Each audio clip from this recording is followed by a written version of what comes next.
السلام عليكم ورحمة الله وبركاته. كم زرت ورثة يوتيوب channel هاتي كأورو أنا أفو بجانا جان رفتني سلام تنجي بكزرتان هندتي سمبرها قوسين جتة إيقاد أمو وديفنو كم براتين كاتش سنيو جريدين جرا كان فاقا وديفنو كي يتطلاتين أولين تراسين جدا كان درتو channel كان فاريتاتن سبسكرايب gochuudhaan maatii keenya ta'a akkasumas immoo viidiyoo kana like share gochuudhaan hiriyoota keessan biraan ga'a hiriyoota keessan illee fayyaduu waan danda'uuf hiriyoota keessan biraan ga'a isiniin jira akkasumas immoo yaada qabdan koomentii jalatti naaf kaa'uu hin dagatinaa yaadni keessan hedduu na gargaara kanaaf yaada keessan nan eegaa yaada qabdanuun koomentii jalatti na gargaara isiniin jira. Egaa kana duratti wantoota akka mana gurguraa fi lafa gurguraa wantoota akkasii fi gatii meeshaalee tokko qabadhee isiniif dhufaatiin ture gara fuulduraatti illee inshaallah yoo rabbiin jedhe ittiin fufa inshaallah. Egaa yaadni keessan waan na gargaaruuf yaada kan keessan eegeetiin ittiin fufaa jechuudha. Akkasii isiniin jedha addamogaa odeeffannoo gosa biraatiin yookaan immoo manuma gurguraa babbariidaa ta'e lama qabadhee isiniif dhufeetiin jira.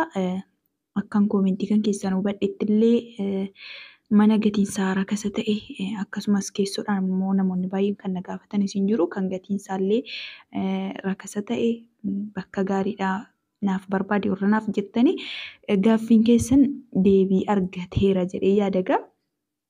Kanaaf aga viidiyoo kana xumuraatti na waliin tura gaaffiin kan keessan haala sirrii ta'een isiniif deebi'a jechuudha. Egaa mana hadha qabadhee isiniif dhufe keessaa manni isin viidiyoo kanarratti argaa jirtanu jalqaba viidiyoo isaa ilaallee seeraan sirriitti daawwannee walitti deebinaa jechuudha. Manni kun akkuma isin argaa jirtanu mana bareedaadha. Mana elliidhaan ijaaramedha akkuma isin argaa jirtanu. Manni kun mukarraa ijaaramee kaaree 200 irratti argama jedhu. Mana baay'ee bareedaadha. Akkuma isin argaa jirtan wanti hundinuu isaayyuu xumuramee jira. Lafti isaa immoo lishoon galee jira. Manni kun magaalaa keessadha. Jimmaa magaalaa keessatti argama. Abbaan mana kana bitachuu barbaadan egaa akkuma jalqabaa isiniin jedhee koomentii jalqabaa jala lakkoofsa fudhachuudhaan karaa keenya dawwaltanii mana kana bitachuu dandeessu. Gatiin isaa illee madaalawaadha baay'ee tokko. Egaa manni kun seera qabeessadha kaartaa qaba. Kuni magaalaa Jimmaatti argama akkuma isiniin jedhee. Kanaaf gatiin isaa immoo miliyoona 1.3 jedhu yookaan miliyoona 1 fi 300,000 jedhu abbaan mana kana bitachuu barbaadan karaa keenyaan argachuu dandeessu. Baay'ee tokko bareedaadha. Mana guddaadha. Akkuma isin argitan jechuudha viidiyoo irratti mana guddaadha. Kanaaf mana kana abbaan bitachuu barbaadan karaa lakkoofsa waatsaappii teelegiraamii keenya nu argachuu dandeessu. Lakkoofsa immoo koomentii jalqabaa jalaa fudhachuudhaan abbaa carraa ta'a isiniin jedha. Manni yeroo kanatti gaa hin beektu manni baay'ee lafti duwwaanuu isaatii kanatti baay'ee gatiin isaa qaala'ee jira. Kanaaf manni kun baay'ee bareedaadha akka kan kootti jechuudha. Egaa akkasiin jaallattanullee abdiin qaba.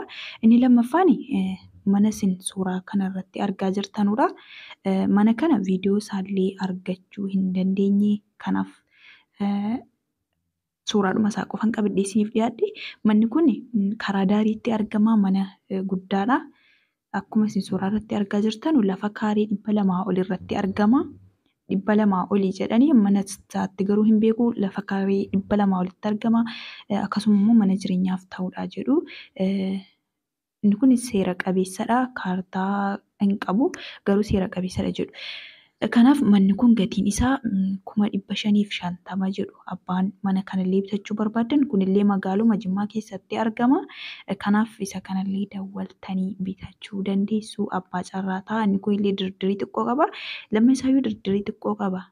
Kanaafiyyuu dawwaltanii karaa keenyaan argachuu dandeessu jechuudha. Akkasii isin jedha.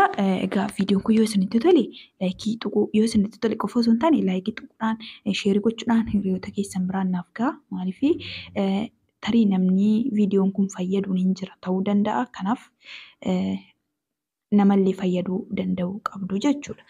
Akkasiidha. Kanaaf akka odeeffannoo kan biraatiin illee walitti deebinutti nagaadhaan afturaa siin jedha. Kana duratti immoo warri chaanaala kanaaf haaraa taatan akkuma jalqaba siin jedhe subscribe gochuudhaan maatii keenya ta'a. Akkasumas immoo gaaffii qabdan koomentii jalatti gaaffii barbaadan gaafachuu dandeessu. Egaa gaaffiin kan keessaa haala sirrii ta'een seeraan isiniif deebi'a jechuudha. Kana biratti immoo kanaan duratti wanti isinitti himu wantoota akka gatii Arabiyaa Majlisii soofaa adda addaa gatii meeshaalee mana keessaa tokko tokko siin dhiyeessaa hin ture. Ji'a tokko dura fakkeenyaaf ji'a tokko gahaa jiraatti fakkaata. Kanaaf gatii isaa qabattanii dhuftanii inti deettanu xiqqoo si gatiin akkuma guyyaarraa guyyaatti bubbulutti bicuu si dabalaa deema jechuudha wanti hundinuyyuu.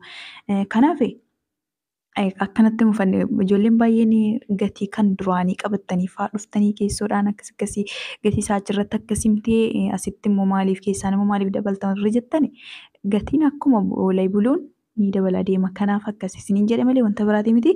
Kanaaf haga viidiyoo kan biraatiin illee walitti deebinutti nagaadhaan naaf tura. Nagaatti hedduu isin jaalladha. Viidiyoo kan biraatiin walitti deebinutti nagaan naaf tura.